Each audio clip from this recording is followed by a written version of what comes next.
এই দেশের অনেকগুলো রাজনৈতিক দল রাজনীতি করে, তাদের অসংখ্য নেতাকর্মী। আমাদের বাংলাদেশের সম্পদ সীমিত, এই সীমিত সম্পদ ওই সকল রাজনৈতিক দলের নেতাকর্মীরা লুটপাট করে খাইছে, অর্থ পাচার করছে, দুর্নীতির মাধ্যমে অঢেল সম্পদের মালিক হয়েছে সেই সকল রাজনৈতিক দলের নেতাকর্মীরা।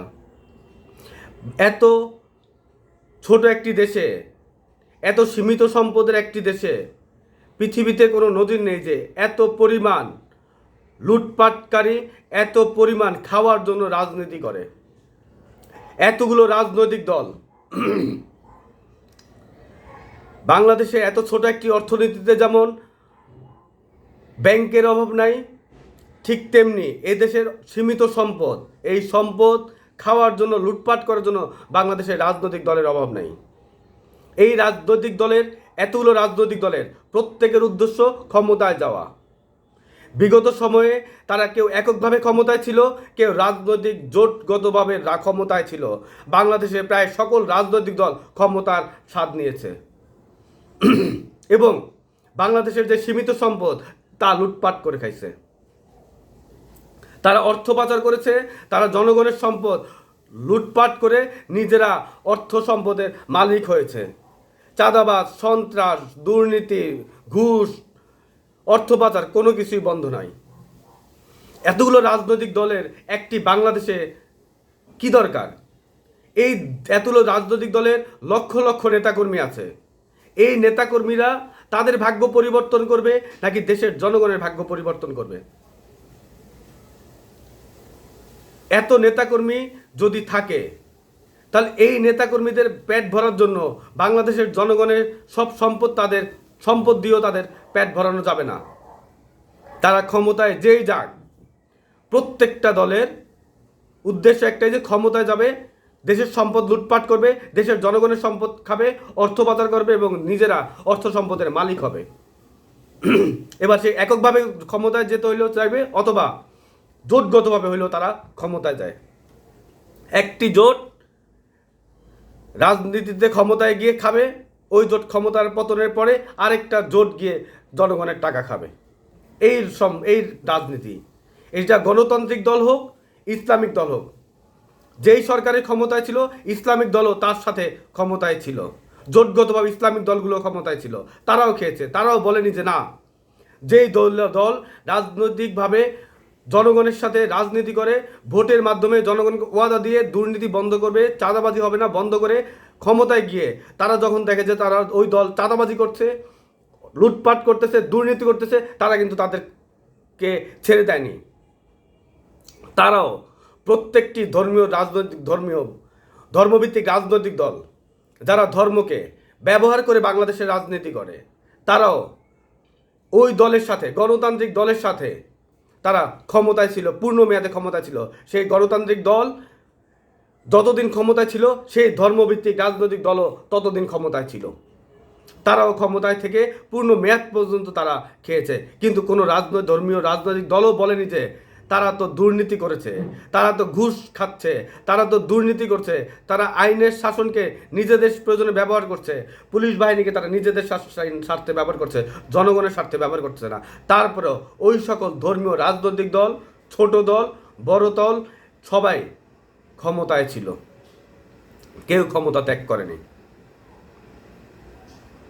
আমি এই কথাটা এই জন্য বলেছি যে অনেক গণতান্ত্রিক দল ক্ষমতায় গিয়েছে, দুর্নীতি করেছে, তা বিশ্বাস করে, কিন্তু যারা ধর্ম নিয়ে রাজনীতি করছে, যে সকল ধর্মীয় রাজনৈতিক দলগুলো আছে, তাদের নেতাকর্মীরা বলে যে না, তারা তো আসলে ক্ষমতা আসলে দেশের পরিবর্তন করবে। তারা কিভাবে দেশের পরিবর্তন করবে? তারা তো ক্ষমতার অংশীদার ছিল, তারা কিন্তু ক্ষমতার অংশীদার ছিল, তারা তখনও কিন্তু ক্ষমতার ত্যাগ করেনি যে এই দল দুর্নীতি করছে আমরা তাদের সাথে থাকবে না। কিন্তু যেই দল দুর্নীতি করেছিল তাদের সাথে থেকেছে, ক্ষমতার চেয়ারে বসেছে, রাজনৈতিক সুবিধা নিয়েছে, রাষ্ট্রীয় সুযোগ সুবিধা নিয়েছে, তারপরে যদি সে বলে যে আমি ভালো, তাহলে তো হবে না। সেও তো সমান, ওই দল, বড় দল যতটুকু অপরাধ করেছে দেশের জনগণের সাথে, দেশের সাথে যারা শরিক ছিল তারাও সমান অপরাধী।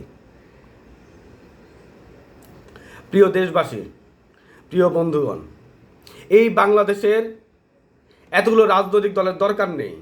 বাংলাদেশের একটি বাংলাদেশ, রাজনৈতিক দল থাকবে একটি, ক্ষমতায় যাবে একটি।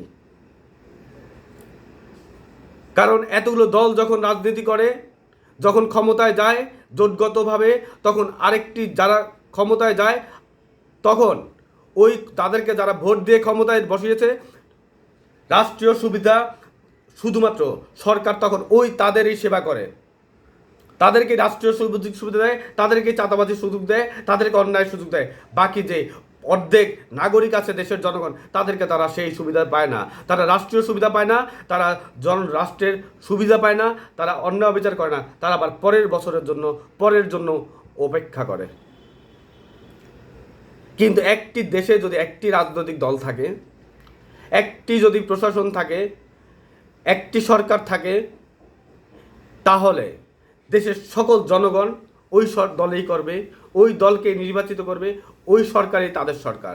এবং 18 কোটি জনগণকে তখন ওই সরকার মনে করবে এই 18 কোটি জনগণ আমার জনগণ, এই দেশের নাগরিক, এই রাষ্ট্রের সুবিধা ওই 18 কোটি জনগণকে পাইতে হবে।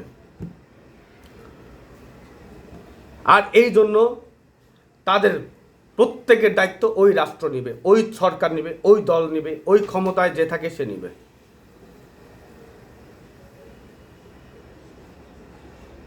কোনো কিছুই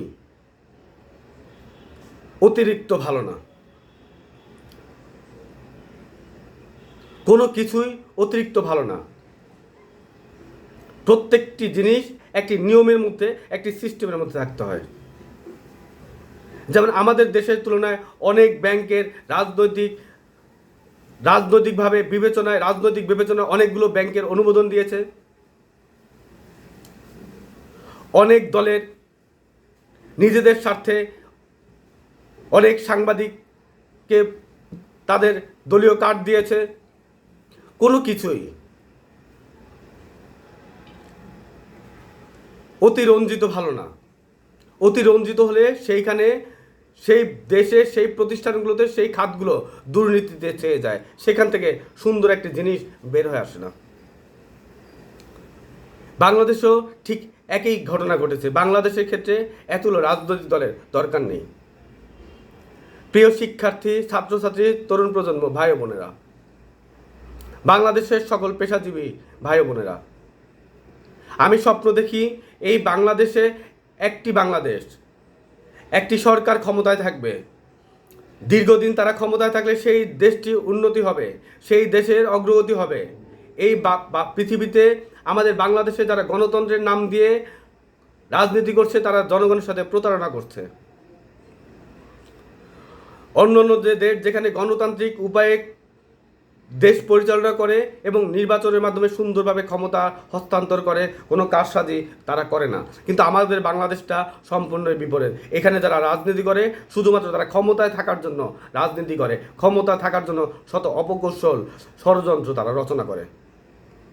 তাই আমি এমন একটি বাংলাদেশের স্বপ্ন দেখি, যেই বাংলাদেশ হবে একটি বাংলাদেশ, একটি দল, একটি সরকার, এবং সকল জনগণই হবে সেই দেশের নাগরিক। সেই দেশের প্রত্যেক নাগরিক ওই দেশের রাষ্ট্রীয় সুযোগ সুবিধা পাবে, সেই দেশের সকল সুবিধা ওই দেশের রাষ্ট্রের জনগণ পাবে, নিরাপত্তা পাবে, নিরাপত্তা নিশ্চিত করতে পারবে। কারণ রাষ্ট্র মনে করবে এই দেশের সকল জনগণ তার রাষ্ট্রের নাগরিক, এই দেশে জন্মগ্রহণ করেছে, এই জনগণের মৌলিক অধিকার পূরণের দায়িত্ব সরকারের।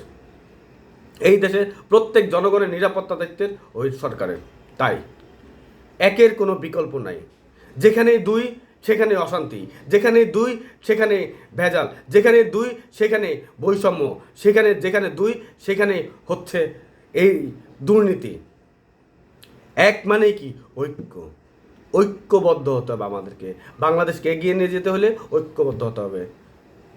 আমি দেশের সকল মানুষকে আমার স্বপ্নের সাথে যারা একমত, আর যারা আমার সাথে স্বপ্ন দেখে এই বাংলাদেশকে একটি সুন্দর এবং সুখী শক্তিশালী বাংলাদেশ হিসেবে গড়ে তুলতে, তাদের আমি আহ্বান জানাই আমার পাশে থাকার জন্য। আমরা সবাই একসাথে এই বাংলাদেশকে এই একটি সুন্দর এবং সুখী এবং শক্তিশালী বাংলাদেশ হিসেবে গড়ে তুলব ইনশাল্লাহ। সবাই সুস্থ থাকবেন, ভালো থাকবেন। আসসালামু আলাইকুম।